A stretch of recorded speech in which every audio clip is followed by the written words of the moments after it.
মাকে কখনো এই তিনটি কথা বলবেন না। মাকে যদি এই তিনটি কথা বলেন তাহলে আপনি অবশ্যই পস্তাবেন। মা হচ্ছে এমন একটি শব্দ, মাকে যদি আপনি দিল থেকে মা বলে ডাকতে পারেন, আপনার দিলটা আল্লাহ তাআলা ভরে দেয়, মনে প্রশান্তি আল্লাহ তাআলা দিয়ে দেয়। সুবহানাল্লাহ। মাকে কখনো এই কথা বলবেন না। মা যখন আপনাকে কোনো কথা বলে, মা যখন আপনাকে কোনো উপদেশ দেয়, আপনি মাকে কখনো বলবেন না তুমি তো কিছুই জানো না। মা কিছুই জানে না।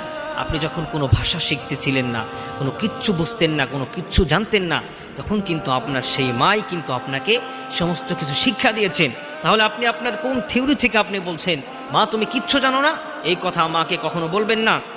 নাম্বার 2, মা যদি কখনো আপনার কাছে কোনো কিছু বলে, কোনো কিছু আপনার কাছে কোনো কিছু দিচ্ছে, তখন আপনি সেই মাকে বলবেন না মা তুমি আমার জন্য কি করেছো?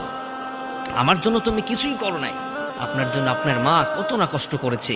শীতের সময় আপনার মা আপনাকে